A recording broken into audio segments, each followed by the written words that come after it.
podcast Cinta Podcast. Jadi siang ini saya nggak sendiri lagi nih. Sekarang sama abang terkece kita yaitu Bang Rehan.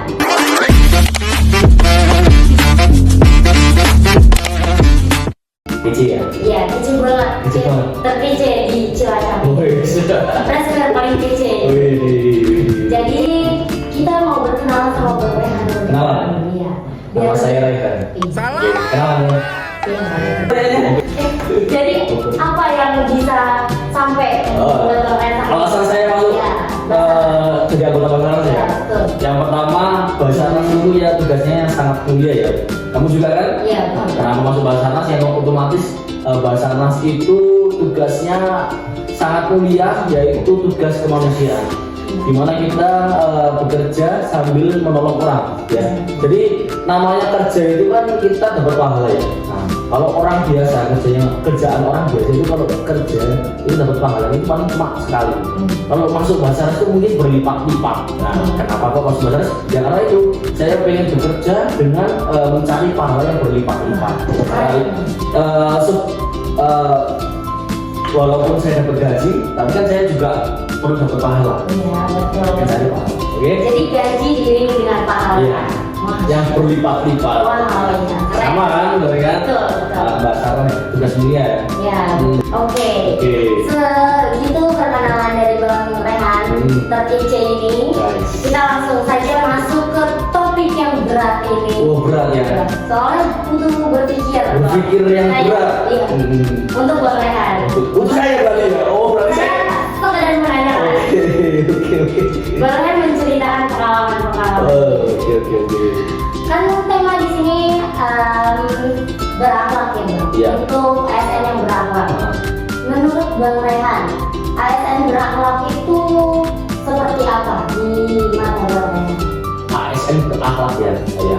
Otomatis ASN berakhlak itu yang ASN yang mengimplementasikan berakhlak tadi, pelayanan dan sebagainya. Nah, di sisi lain kita harus menyesuaikan kompetensi kita di saat bekerja. Kita kerjanya nggak elek-elekan, datang disiplin tepat waktu, terus pulangnya juga tepat waktu. Dalam arti ya nggak apa ya, di waktu tengah hari terus pulang itu nggak balik kan repot ya. Berarti kan nggak mencerminkan apa itu ASN yang berakhlak, itu menurut saya. Terus dalam berorientasi pelayanan yang seperti Bang Rehan bilang, ada nggak sih pengalaman Bang Rehan itu dalam menghadapi masyarakat saat kondisi penyelamatan kan belum tentu emosionalnya pernah stabil. Bagaimana Bang Rehan menanggapi itu kondisi seperti itu? Oke, bagaimana cara kita menghadapinya itu? Kita ya namanya keluarga ya, terus kehilangan sosok-sosok yang mereka cintai. Nah, kita lakukan mediasi. Mediasi itu sendiri nggak secara pribadi ya, kita harus mengumpulkan semua stakeholder terkait dari pihak TNI, Polri, ataupun dari RT, tokoh masyarakat dan lain sebagainya. Nah, kita mediasi, kita tenangkan dan kita doa bersama agar korban itu segera diketemukan. Kalau misalnya sangat-sangat emosi banget ya, kita harus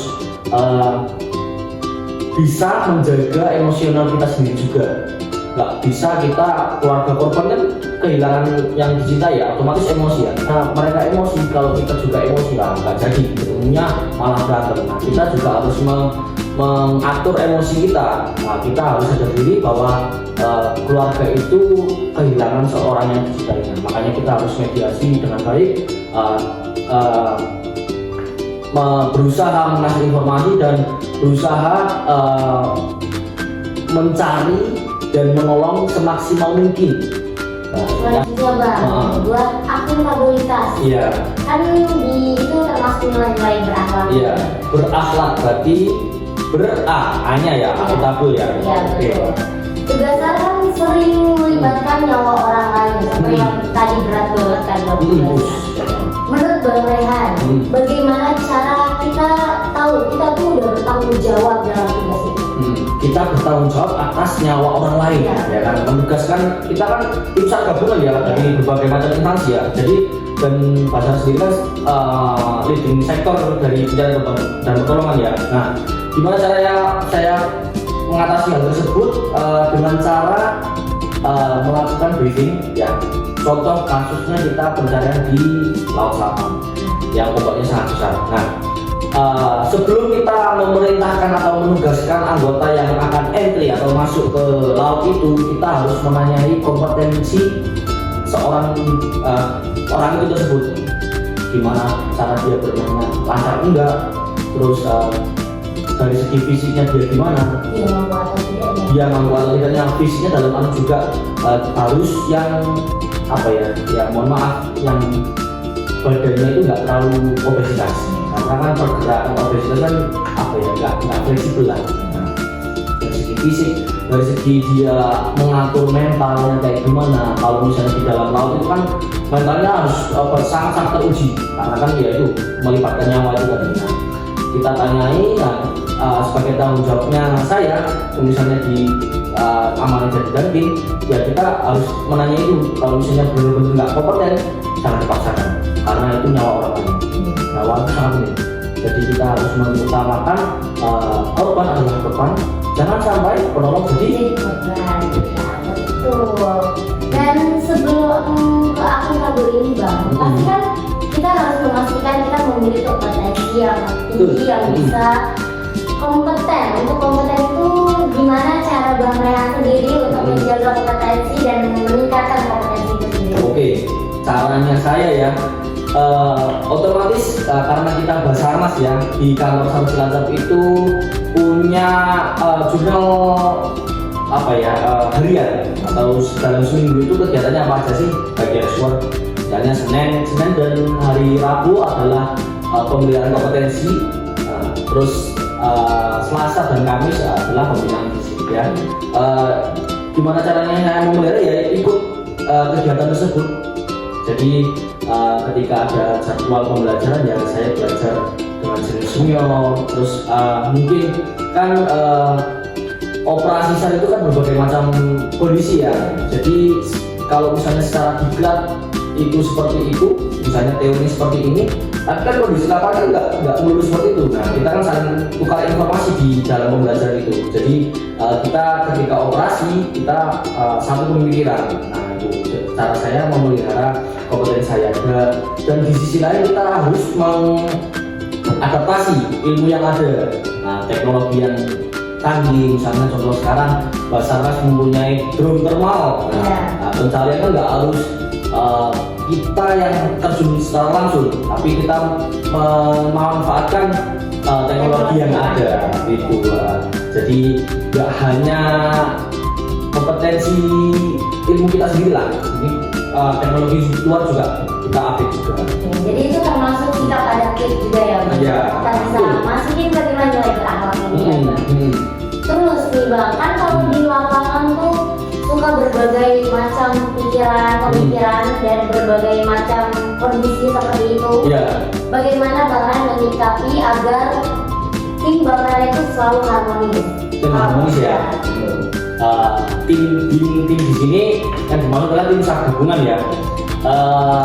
Ya mungkin kebanyakan rescuer itu pernah mengalami, mungkin seluruh Indonesia ya. Kita kan Indonesia ya, kita kan nggak jauh-jauh dari budaya kita, yaitu mungkin hal mistis seperti itulah. Nah itu kan banyak terjadi. Kalau kita sebut biasanya itu sarpun. Apa? Ada sebutan ya sarpun? Tahu apa? Enggak apa? Sarpun. Keren juga. Pencarian dan pertolongan melalui hal mistis. Nah, gimana cara saya menanggapi hal tersebut biar agar harmonis ya? Nggak crash ya. Kalau misalnya kita di wilayah itu sedang melakukan pencarian, ada sarpun itu, misalnya keluarga korban itu mempercayai hal-hal mistis, ya kan? Kita itu juga nggak memungkiri wilayah tersebut itu mungkin ada penghuninya, kan kita juga nggak tahu ya. Itu kan hal-hal yang kasat mata lah ya. Yang kita nggak tahu. Bagaimana caranya mendampinginya? Kita tetap terima pendapat mereka. Jadi misalnya yang masih logis ya, dalam arti yang masih logis. Misalnya kalau biasanya seringnya itu misalnya di sungai, kata sarkunya bilangnya masih di titik ini mas, tolong dicari di titik itu. Nah kita menanggapi hal tersebut gimana ya, kita tetap mencari di situ karena kita menghargai perbedaan pendapat tersebut di sisi, tapi kita tidak menyampingkan plan op yang ada atau rencana operasi yang ada. Kita membagi tim, kita tetap tim satu untuk menghargai pendapat yang keluarga itu, tim berikutnya menyesuaikan dengan rencana operasi yang ada itu. Nah, yang maksud saya secara logis dalam arti biasanya warga sekitar itu biasanya memaksa kita untuk menyelam. Nah, itu kan di kondisi arus yang sangat deras sekali, dan itu mungkin memerlukan kompetensi yang lebih tinggi dan lebih berpengalaman lah ya di badan itu. Mungkin juga karena kondisi arus yang sangat kencang ya, itu sangat tidak memungkinkan ya menurut saya itu untuk melakukan penyelaman. Nah itu kan jadi kita nggak harus melakukan penyelaman, mungkin bisa jadi kita ya ada yang namanya manuver perahu.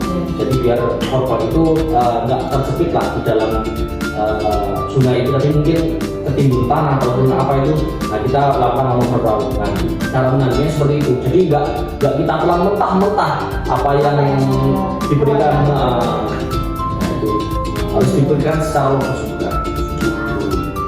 Terus untuk nilai selanjutnya nih Bang, kan karena kita bertugas dengan segala medan seperti itu Bang, sikap bentuk loyalitas nyata yang bisa Bang Rehan tunjukkan kepada kantor ini.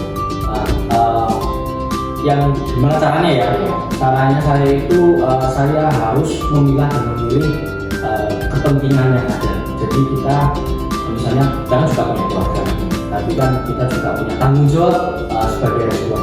Kalau misalnya di belalah kita sedang di rumah menikmati waktu keluarga, tapi belalah ada panggilan operasi ya mau nggak mau kita harus melaksanakan, harus siap, karena itu sebagai tanggung jawab kita, itu sebagai bentuk loyalitas kita terhadap negara. Karena kan kita sudah melamar pekerjaan di Basarnas, harus menanggung resiko yang ada. Keren. Iya, kece ya. Kece. Nah ini dia kece. Abang kita paling kece dengan berbagai pengalamannya. Selanjutnya Bang nih, buat nilai berakhlak terakhir, itu ada kolaboratif. Dalam operasi kan kerjasama itu sangat penting ya. Bisa diceritain Bang, pengalaman Bang Rehan ini saat beroperasi mencari korban itu yang sangat terkesan, paling terkesan. Yang paling berkesan ya? Sama potensi kah atau Oke. Kalau selama operasi ya, operasi sama potensi ya. Karena kan kita membahas operasinya ya, itu menurut saya semuanya sangat berkesan karena kita sebagai Basarnas itu di lapangan ketika melakukan pencarian pertolongan itu kan kita kan tim SAR gabungan, kita harus saling kolaborasi karena kita Basarnas, kita nggak bisa kerja sendirian, kita harus kolaborasi dengan stakeholder terkait.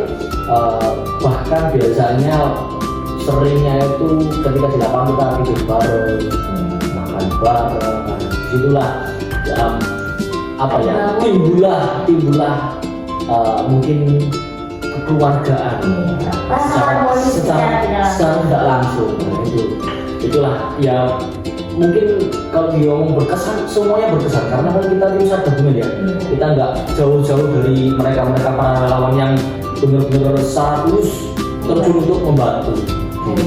Keren ya Bang. Iya. Jadi harus selalu bersama dan mengutamakan kekeluargaan itu ya Bang, biar terbangunnya harmonis dan kolaborasi yang bagus. Betul sekali. Nah, mungkin nilai itu nilai-nilai ASN berakhlak yang bisa kita sampaikan. Nah dari obrolan ini tuh kita bisa menyimpulkan bahwa nilai berakhlak itu bisa diimplementasikan secara sederhana, kita terapkan di kehidupan kita sehari-hari. Mungkin cukup sekian ya Bang dari kita. Sampai jumpa lagi.